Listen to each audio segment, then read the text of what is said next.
Good afternoon guys. Last लेक्चरमध्ये आपण impedance coupling आणि ट्रान्सफॉर्मर कपलिंग बघितलं.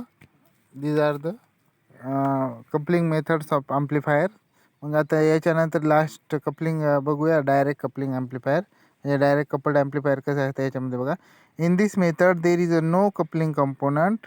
The collector of one transistor is directly connected to the base of next transistor. This type of amplifiers are used in DC amplification or amplification of very low frequency below 10 Hz. For example, to drive an active load like DC relay, DC motor, headphones, etc.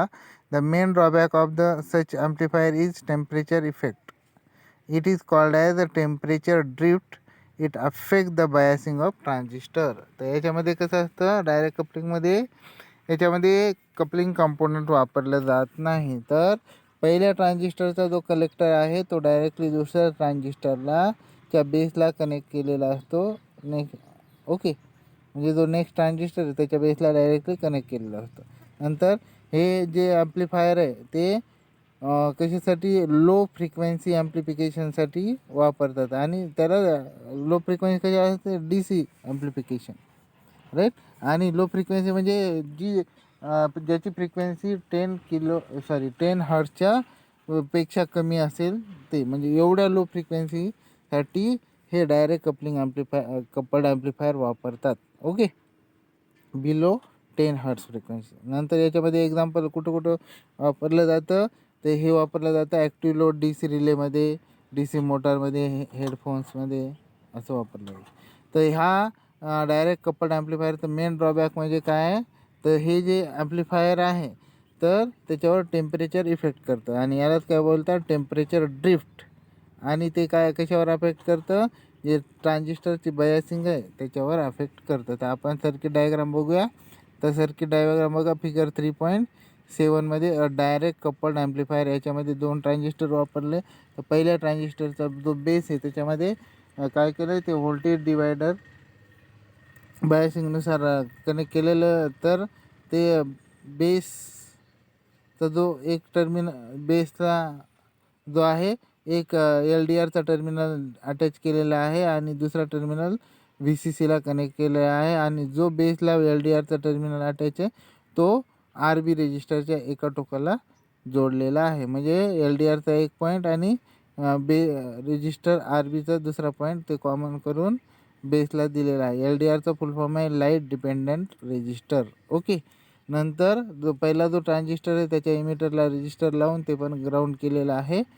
नंतर जो collector आहे पहिल्या ट्रान्झिस्टरचं त्याला पण एक resistor लावलं आहे आणि नंतर त्या कलेक्टरवरनं एक टर्मिनल डायरेक्टली कपल्ड केलं आहे दुसऱ्या ट्रान्झिस्टरच्या, जो नेक्स्ट ट्रान्झिस्टर आहे त्याच्या बेसला, राईट. पण त्या दुसऱ्या ट्रान्झिस्टरच्या बेसला पण व्होल्टेज डिवायडर काय लावलं आहे, बायसिंग केलेली आहे. हे दोन रेजिस्टर वापरून ते तुम्ही सर्किट डायग्राममध्ये बघू शकता. आणि नंतर दुसऱ्या ट्रान्झिस्टरचा जो इमिटर आहे तो डायरेक्टली ग्राउंड केलेला आहे.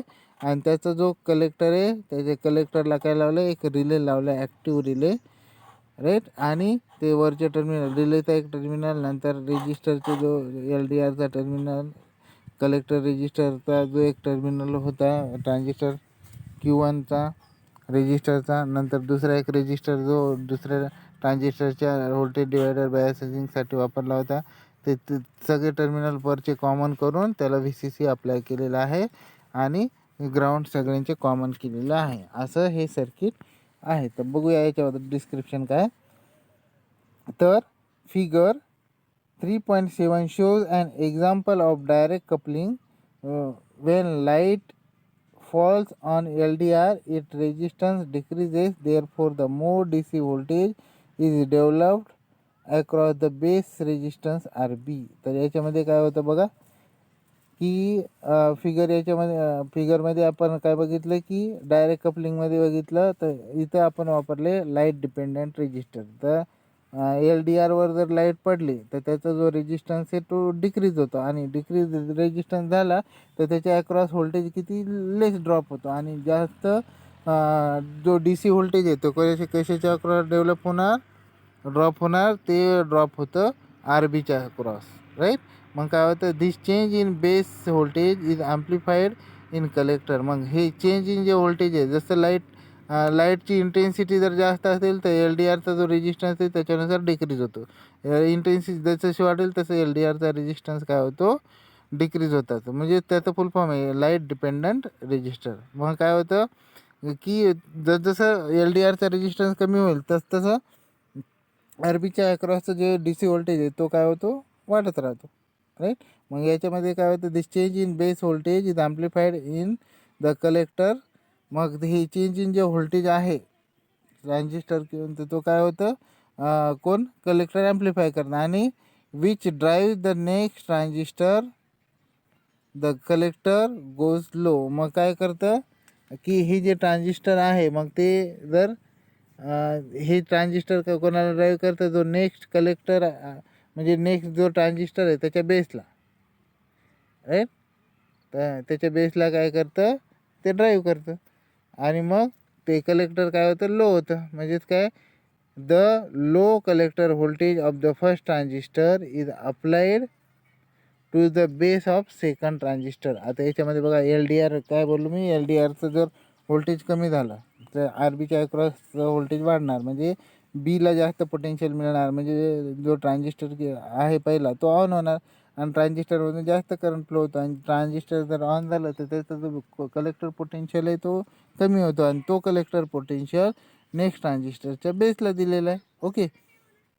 मग काय, the low collector voltage of the first transistor is applied to the base of the second. मग काय केलं जातं, तो लो कलेक्टर व्होल्टेज जो आहे तो बेसला अप्लाय केला जातो सेकंड ट्रान्झिस्टरच्या. नंतर the low base voltage will make the second transistor of. म्हणजेच काय होतं, जर ट्रान्झिस्टरच्या दुसऱ्या ट्रान्झिस्टरच्या बेसला जर काय, मग दुसऱ्या ट्रान्झिस्टरचा जो बेस आहे तो डायरेक्टली पहिल्या ट्रान्झिस्टरच्या कलेक्टरवरनं कलेक्टर तो आहे पहिल्या ट्रान्झिस्टरचं तो दुसऱ्या ट्रान्झिस्टरच्या बेसला जोडलेला आहे. म्हणजेच काय राहणार की दुसऱ्या ट्रान्झिस्टर बेसला तुम्हाला व्होल्टेज काय मिळतं, कमी मिळतं, लो बेस व्होल्टेज मिळतं. मग सेकंड ट्रान्झिस्टर हे ऑफ राहतं. मग काय होतं, दस relay is operated in of state. मग काय होतं, रिले मग ते सेकंड जो ट्रान्झिस्टर आहे त्याचं कलेक्टर पोटेन्शियल वाढणार ऑफ असल्यामुळे. मग काय होतं, जो रिले आहे तो रिले काय होतो, ऑफ स्टेटमध्ये ऑपरेट होतो. Right. When the light is made cut off the base voltage decreases which will amplified by the first transistor. Its collector goes high which coupled to the second transistor it will make the second transistor on and thus the relay is operated into on state. Right. Thus in this way it couples and amplifies the DC signal. मग काय होतं बघा की काय होतं, तो transistor म्हणजे जर ऑफ राहिला कोणता, सेकंड ट्रान्झिस्टर, मग तो जो रिले असतो तो रिले ऑफ स्टेटमध्ये ऑपरेट होतो, म्हणजे तो ऑफ राहतो. राईट. नंतर काय होतं की जर आपण काय केलं, कट ऑफ केलं, म्हणजे लाईट जर काढून टाकली, राईट, त्याच्यावर एल डी आर लाईट नाही जर पडला, राईट, कट ऑफ केली तर काय होतं, तर बेस व्होल्टेज आहे पहिल्या ट्रान्झिस्टरचं तो काय होतो, डिक्रीज होतो. आणि जर बेस डिक्रीज झाला आणि ती सिग्नल काउंट करतं पहिलं ट्रान्झिस्टर ॲम्प्लिफाय करतं. म्हणजे काय, त्याचा जो म्हणजे तो ऑफ होतो. बेसला जर लो व्होल्टेज जर मिळालं पहिल्या ट्रान्झिस्टरचा तो ऑफ होतो. आणि मग त्याच्यामुळं काय होतं, जो पहिला ट्रान्झिस्टर आहे त्याचा जो कलेक्टर पोटेन्शियल आहे तो कलेक्टर पोटेन्शियल गोज हाय होतं. आणि तो जर हाय झाला तो डायरेक्टली कशाला कपल्ड केलं आहे, दुसऱ्या ट्रान्झिस्टरच्या बेसला. मग दुसरा जो ट्रान्झिस्टर आहे तो काय होतो, ऑन होतो. मग ट्रान्झिस्टर दुसरा ऑन झाला तर नंतर बेस काय होतो, मग जो बेसला हाय व्होल्टेज मिळतं आणि तो दुसरा ट्रान्झिस्टर ऑन झाला की जो रिले आहे दुसऱ्या ट्रान्झिस्टरच्या कलेक्टरला लावलेला तो काय ऑन स्टेटमध्ये ऑपरेट होतो. अशा प्रकारे आपल्याला काय करता येतं की जो डायरेक्ट कपलिंगमध्ये जे डी सी सिग्नल ॲम्प्लिफाय म्हणजे करता येतं. ओके, असं आहे. नंतर बघूया ॲडव्हान्टेजेस. पहिला advantage, the coupling circuit is simple because it requires minimum resistor.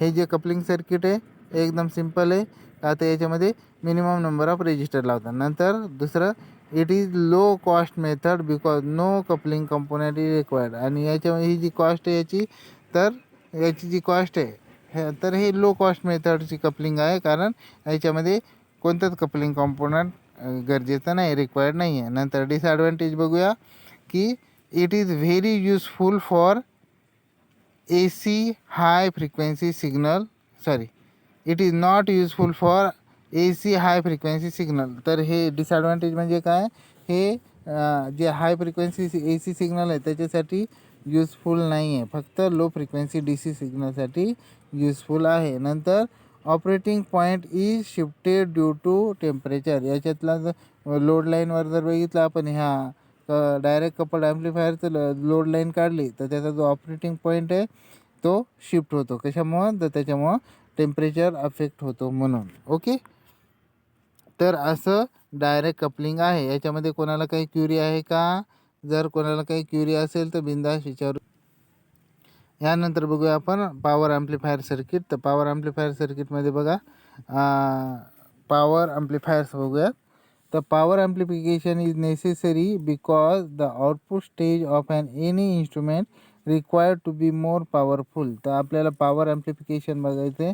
तर पॉवर ॲम्प्लिफायर का गरजेचं, तर पॉवर ॲम्प्लिफिकेशन खूप इम्पॉर्टंट आहे, कारण आउटपुट स्टेजला आपल्याला कोणत्याही इन्स्ट्रुमेंटमध्ये जास्त काय पाहिजे, पॉवर पाहिजे, पॉवरफुल सिग्नल पाहिजे.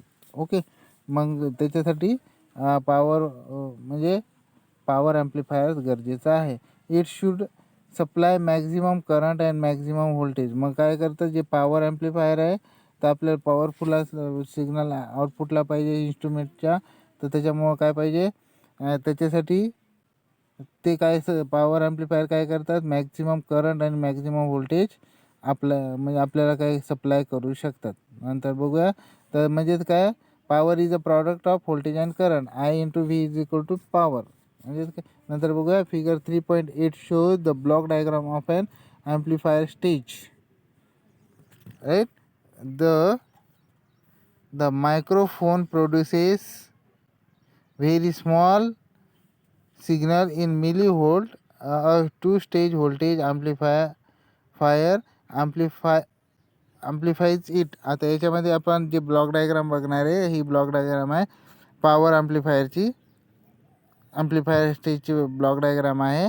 तर ह्या डायग्राममध्ये आपण काय, एक मायक्रोफोनचं जे आहे, तर मायक्रोफोनचं तर ब्लॉक डायग्राम घेतले. त्याच्यामध्ये जे मायक्रोफोनचं जे माईक आहे त्याचं आपण आउटपुट सिग्नल घेतलेला आहे व्हेरी लो. त्याचा जो सिग्नल आहे तो व्हेरी लो सिग्नल आहे. त्याचा जो ॲम्प्लिट्यूड आहे तो मिलीव्होल्टमध्ये आहे. तर याच्यामध्ये 2 स्टेज आपण व्होल्टेज ॲम्प्लिफायर घेतलेला आहे आणि ते कसं ॲम्प्लिफाय करतं बघूयात.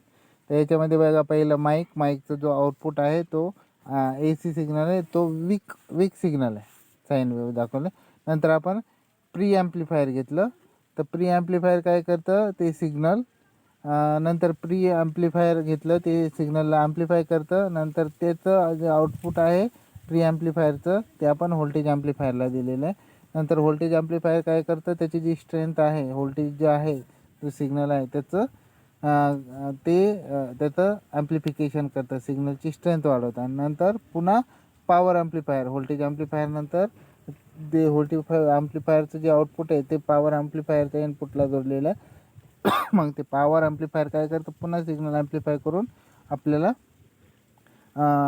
ती जे सिग्नल आहे ते त्याचं जी स्ट्रेंथ आहे ते वाढवून देतं, हाय पॉवर सिग्नल देतं. आणि मग तो आपण डायरेक्टली कशाला जोडलेला आहे, त्याचं आउटपुट पॉवर ॲम्प्लिफायरचं ते लाऊडस्पीकरला. ओके, तर ही आहे block diagram of practical amplifier circuit. म्हणजे ही जी ब्लॉक डायग्राम आहे प्रॅक्टिकल ॲम्प्लिफायर सर्किटची ब्लॉक डायग्राम आहे पॉवर ॲम्प्लिफायरची. तर बघूया याच्यामध्ये काय होतं. The output off voltage amplifier is not capable of driving the loudspeaker because of heavy load current. तर जे आउटपुट आहे ॲम्प्लिफायरचं, व्होल्टेज ॲम्प्लिफायरचं, ते जे लाऊडस्पीकर आहे ते ड्राईव्ह करू शकत नाही. का तर ते जे व्होल्टेज ॲम्प्लिफायर आहे त्याचं करंट जो आहे तो खूप हेवी लोड करंट असतो. राईट. नंतर सिमिलरली इन रेडिओ ट्रान्समीटर,